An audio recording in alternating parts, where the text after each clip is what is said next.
오늘 이 타일을 바꿔보는 시공을 할 거예요. 타일을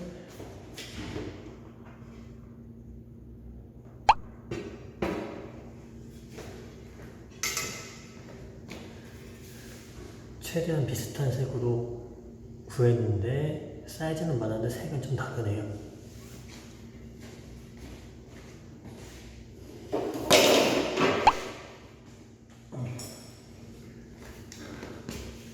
글라인더로 테두리를 자른 다음에 타일을 제거한 후에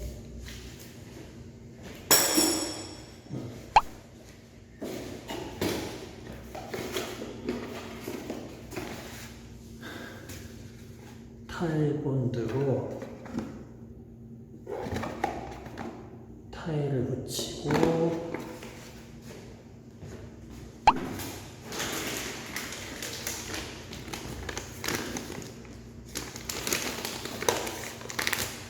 백시멘트로 줄눈을 시공할 거예요. 본 계획은 그렇게 됩니다.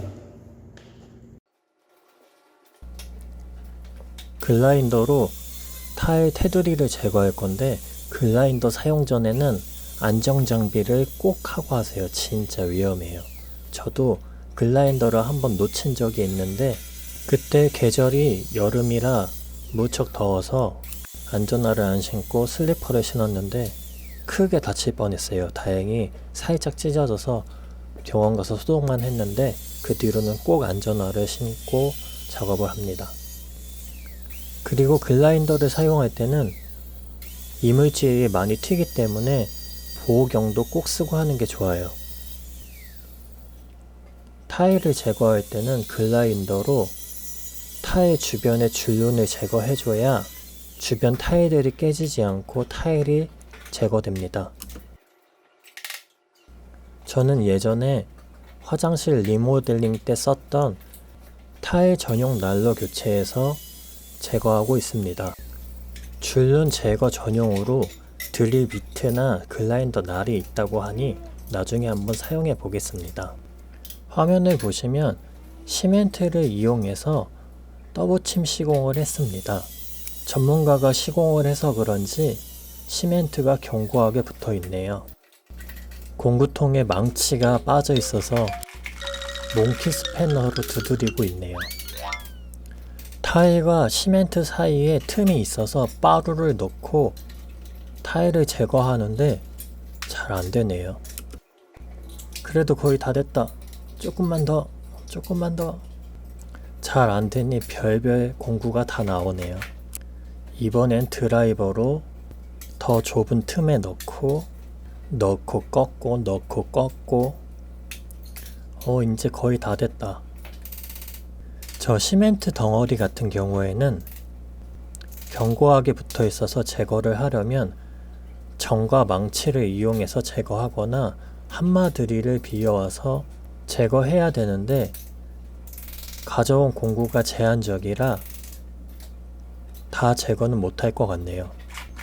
정과 망치가 없어서 빠루랑 몽키 스패너를 가지고 능력껏 제거했습니다. 알맞은 장소에 알맞은 공구가 있으면 작업이 참 편한데 그렇지 않으면 작업하는데 굉장히 어려움이 있는 것 같네요. 그래도 가까스로 타일 제거 완료. 자, 타일은 다 제거했습니다. 시멘트로 시공이 되어 있었는데 잘 붙어 있어서 나머지는 제거 안 하고 본드를 더 많이 해가지고 잘 안 떨어지게 시공을 할게요. 그리고 폐기물 특수 마대가 또 따로 있네요. 저는 몰랐었는데 이거는 폐기물을 버리면 될 것 같아요. 요거는 따로 스티커나 봉투를 살 필요가 없다고 그러네요. 이전 현장들은 폐기물이 나오면 벽돌이나 타일 조각들을 마대에 담고 스티커를 부착해서 버렸는데 이 특수 마대를 사용하면 스티커를 사서 부착할 필요가 없겠네요. 타일 본드는 주제랑 경화제를 1대1로 섞어서 붙이면 됩니다.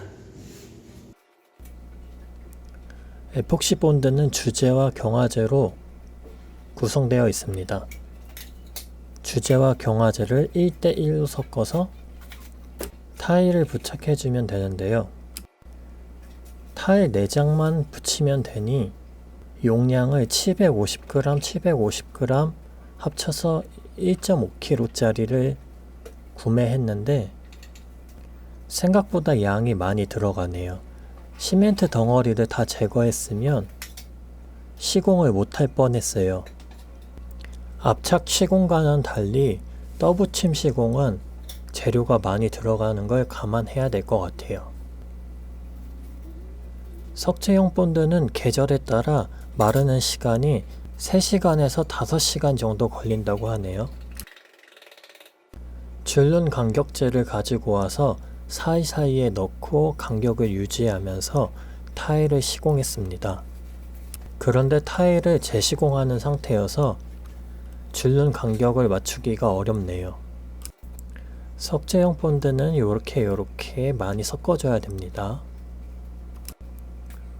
에폭시 본드가 모자라서 영혼까지 끌어 모으는 중입니다. 이거 너무 적게 발라가지고 나중에 떨어지는 건 아닌지 걱정이 드네요. 시멘트 덩어리가 떨어진 부분은 단차를 맞추기 위해서 두껍게 발라주고 있습니다. 저기만 쏙 들어가 버리면 안 되니깐요. 다행히 타일을 붙이니 단차가 잘 맞네요.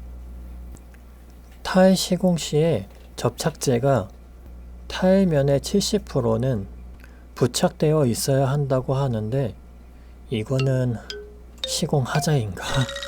그래도 돈 안 받고 무료로 해주고 있으니 괜찮겠죠? 줄눈 시공까지 해서 줄눈이 잡아줄 테니까 괜찮겠죠? 여러분은 이렇게 시공하지 마세요. 다행히 타일은 잘 붙어 있고 안 떨어집니다. 타일 간격을 맞추려고 좌우 위아래를 잘 살피고 줄눈 간격제를 넣는데 타일이 좌우로 잘 안 밀리네요. 생각보다 에폭시 본드의 접착력이 우수한 것 같아요. 떠붙임 시공은 처음인데 그래도 모양새는 그럴싸하네요. 타일은 다 붙였는데 색이 너무 다르네요. 어쨌든 이제 줄눈 시공을 시작하겠습니다. 줄눈 시공 전에 백시멘트를 물에 개야 됩니다. 점도는 치약 정도의 점도가 흐르지도 않고 딱 알맞습니다. 처음부터 물을 너무 많이 넣지 않고 조금씩 넣어주면서 섞는 게 좋습니다. 타일 시공 후에 타일 마르는 시간이 필요하지만 스케줄상 기다릴 수가 없어서 바로 시공했습니다. 이럴 때는 한 번에 줄눈을 모두 시공하지 않고 타일 간격제가 있는 부분은 빼놓고 줄눈 시공을 하고 어느 정도 시간이 지난 후에 줄눈 간격제를 빼고 다시 한번 시공하는 게 좋습니다. 타일 본드가 마르지도 않은 상태에서 줄눈 간격제를 빼면 줄눈 간격이 다시 틀어질 수가 있어서 2번 시공하는 게 좋습니다. 줄눈 시공이 끝나면 청소 또한 중요합니다. 줄눈 잔여물을 제때 제거해주지 않으면 그 당시에는 깨끗해 보일 수 있어도 물기가 다 마르고 나면 하얗게 다 티가 납니다. 우선 스펀지와 물을 준비해 놓고 1차로 스펀지로 타일 주변을 다 닦아줍니다. 1차로 청소를 끝냈으면 새 물과 스펀지를 깨끗이 닦아와서 위에서 아래로 쭉 한번 닦아주고 다시 빨고 다시 한번 닦아주고 다시 빨고 이렇게 반복적으로 청소해줘야 깨끗하게 청소됩니다. 자, 완성됐습니다. 타일을 4장만 준비했는데 옆에는 깨져 있어가지고 이것까지는 같이 보수를 못했습니다. 현장에서 타일 사장님께 양해를 구해온 거여서 타일 색깔은 다른데 어쩔 수 없네요. 견눈질 수준으로 한 거여서 퀄리티는 높지 않은데 그래도 완성.